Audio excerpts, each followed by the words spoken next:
উৎসব মুখর একটি নির্বাচন হবে, এটাই জাতি আশা করে। এবং এই ইন্টারিম গভর্নমেন্ট আসার পরে 3টি বিষয়ে তা জাতির কাছে ওয়াদাবদ্ধ। একটি হচ্ছে সংস্কার করবেন, মৌলিক সংস্কার, এরপরে বিচার দৃশ্যমান করবে এবং একটি সুন্দর অবাধ নির্বাচনের ব্যবস্থা করবে, সুষ্ঠু নির্বাচনের ব্যবস্থা করবে।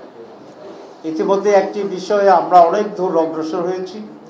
আপনারা জানেন যে গতকালকে জুলাই চার্টারের চূড়ান্ত একটি সিদ্ধান্ত সরকারের কাছে দেওয়া হয়েছে এবং সেখানে অনেকগুলা বিষয়ে যে আমরা সংস্কারে ঐকমত্য পোষণ করেছিলাম 31টি দল কয়েক মাস ধরে, সেগুলোকেই একটি গুচ্ছ সিদ্ধান্তেই বান্ডেল থাকলে প্রতি সেনমানিতে টাকা বাঁচবে। বিকাশ সেনমানি বান্ডেল কিনে জিতুন প্রতি লেনদেনে। একটা প্যাকেজে গণভোটের মাধ্যমে আইনি প্রক্রিয়ায় গিয়ে সিদ্ধান্ত নেওয়ার ব্যাপারে সরকারকে সিদ্ধান্ত দেওয়া হয়েছে এবং এটাকে নাম দেওয়া হয়েছে জুলাই চার্টার। এই জুলাই চার্টার কীভাবে বাস্তবায়িত হবে সেখানে আলোচনায় 2 ধরনের অপিনিয়ন ছিল। জামাত ইসলামী, এনসিপি সহ আমরা অনেকগুলি দল বলেছিলাম যে একটা জুলাই আদেশের মাধ্যমে হবে এবং এই নিয়ে মিটিংয়ের পর মিটিং হয়েছে, দলগুলোর মাঝে হয়েছে।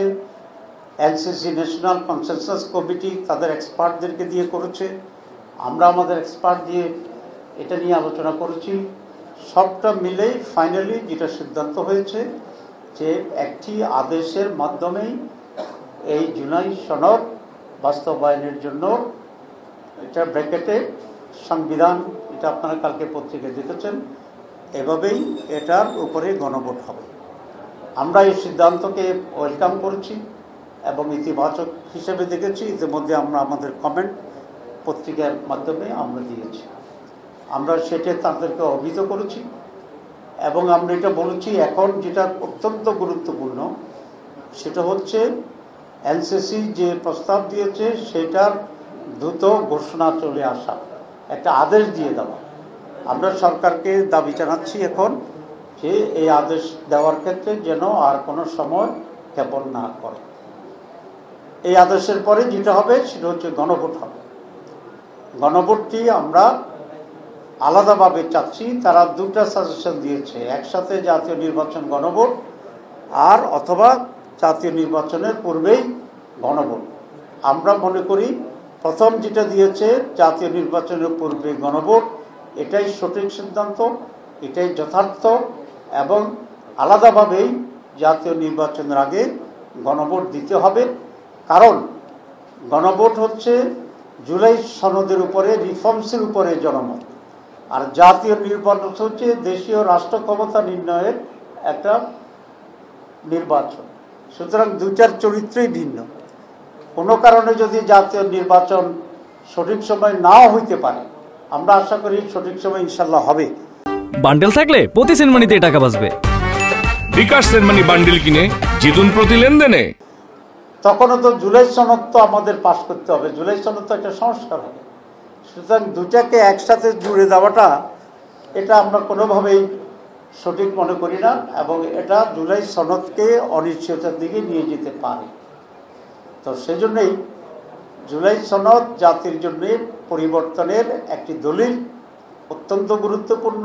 বিগত 55 বছরে এ ধরনের কোনো পরিবর্তনের সূচনা আগে হয়নি, সংস্কার হয়নি। এই জন্য আমরা মনে করি এটার গুরুত্ব অনুধাবন করে এটা অনতিবিলম্বে ডেট ঘোষণা করে দিলেই গণভোটটা আলাদাভাবে হইতে পারবে। This is one. সেকেন্ড হচ্ছে গণভোটের সাথে কিছু সিদ্ধান্ত জড়িত আছে, যেমন আপার হাউস ইলেকশন। সুতরাং আপার হাউসে ইলেকশন যদি হইতে হয়, মানুষ তো আগেই জানতে হবে যে আগামী নির্বাচনে আপার হাউস একটা আছে। যদি একই দিনে হয় তাহলে মানুষ তো জানবে না যে আপার হাউস পাস হচ্ছে না পাস হচ্ছে না। সুতরাং কোনো কিছু না জেনে ভোট দেবে কি? বলছে যে যেটা পার্লামেন্ট নির্বাচনে ভোট হবে সেই হারে আপার হাউস গঠিত হবে, তাহলে ভোট হয়ে যাবে আগে, আপার হাউসের জন্ম হবে পরে।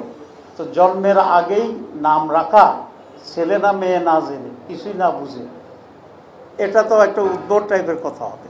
তো সেই জন্য আমরা বলেছি আগেই গণভোট হইতে হবে। প্রশ্ন আসছে দুটো, একটা হচ্ছে সময় আছে কিনা। ইয়েস, সময় আছে। বাংলাদেশে দুইটাই গণভোট হয়েছে 17 দিনের ব্যবধানে, 21 দিনের ব্যবধানে।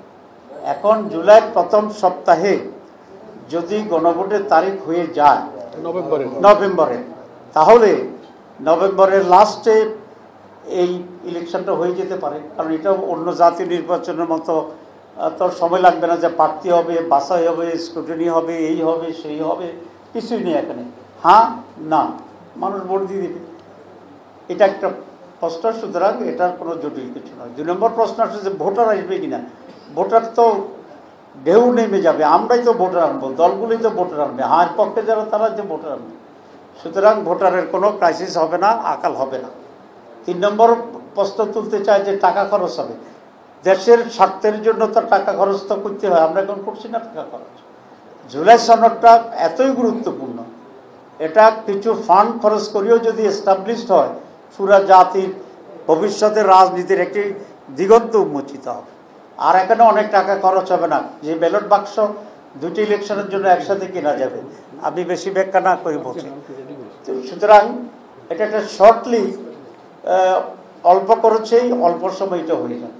এই জন্য আমরা বলছি যে আদেশ দেওয়ার জন্য সময় ক্ষেপণ না করে অতি জরুরি আদেশ দিয়ে নভেম্বরের ভিতরেই গণভোটের জন্য আলাদা ডেট করে এটা সেরে দিয়ে জুলাই এবং ফেব্রুয়ারিতে জাতীয় নির্বাচনের প্রস্তুতি সম্পন্ন করা আমরা দাবি জানাচ্ছি।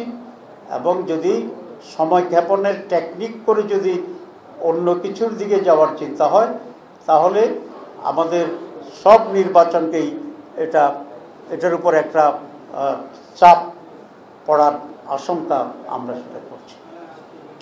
আমরা ওনাদেরকে বলেছি, ইলেকশন কমিশনের ব্যাপারে বলেছিল, আমরা বলছি ইলেকশন কমিশনকে আমরা সিসি ক্যামেরা প্রত্যেক কেন্দ্রে দেওয়ার জন্য, এটা আমাদের দাবি। শুধু যেখানে ভোট দেবে প্রাইভেসি, সেই জায়গাটা সিসি ক্যামেরা আওতায় থাকবে। অনেকে এটা বিরোধিতা করছেন, কেন বিরোধিতা করছেন আমরা এটা জানি না। কারণ সিসি ক্যামেরা দিলে মানুষ দেখলে হাঙ্গামা হচ্ছে কিনা দেখলে অসুবিধার কথা। সুতরাং যারা বিরোধিতা করছে তাদের নিয়তের ব্যাপারে আল্লাহ ভালো জানে, আমি কিছু কমেন্ট করলাম। তো সুতরাং আমরা অবাধ ও সুষ্ঠু নির্বাচনের জন্য সিসি ক্যামেরার ইমপ্লিমেন্টেশন চাই। আমরা বুথ কেন্দ্রে army, BGB, RAB, police, answer, যতগুলো এনফোর্সিং অথরিটি আছে সকলকে প্রত্যেক কেন্দ্রে ডেপ্লয়মেন্ট চাই, থাকবে। পুলিশ যেরকম থাকে এরকম থাকবে। আগে আর্মিরা থাকতো স্ট্রাইকিং ফোর্স হিসাবে, এবার স্ট্রাইকিং ফোর্স হিসাবে থাকবে, আবার কেন্দ্রে ডেপ্লয়েড থাকবে, মানে কেন্দ্রীয় তাদের অবস্থান থাকবে। আমরা এটা দাবি করছি ইলেকশন কমিশন। কারণ আমাদের লক্ষ্য হচ্ছে ফেয়ার ইলেকশন। যত টাইট করা যায়, যত নিয়ম করা যায়, যত স্বচ্ছ করা যায়, যত ট্রান্সপারেন্ট করা যায়, যত জবাবদিহিমূলক করা যায়, সবটার পক্ষে বাংলাদেশ জামাত ইসলামী। কারণ আমাদের কোনো নিয়তের কোনো নেই, কী বলে, খাদ নেই, নিয়ত সহি, ঠিক আছে। তো ওই জন্য আমরা এগুলো ওনাদেরকে ব্রিফ করেছি। ওনারা আমাদের বক্তব্যে অনেক জায়গায় একমত হয়েছেন, উৎসাহিত হয়েছেন, এবং ওনারা বলেছেন যে আমরা চাই একটা সুষ্ঠু অবাধ নির্বাচন। এবং ওনারা জানতে চেয়েছে যে কমনওয়েলথের অবজারভার বাংলাদেশে ওনারা আমরা চাই কিনা। আমরা বলছি মোস্ট ওয়েলকাম। আমরা শুধু কমনওয়েলথের অবজারভার না, আমরা যে কোনো বিদেশ থেকে অবজারভার যদি আসে তাদেরকেই জামাত ইসলামী ওয়েলকাম জানাবে।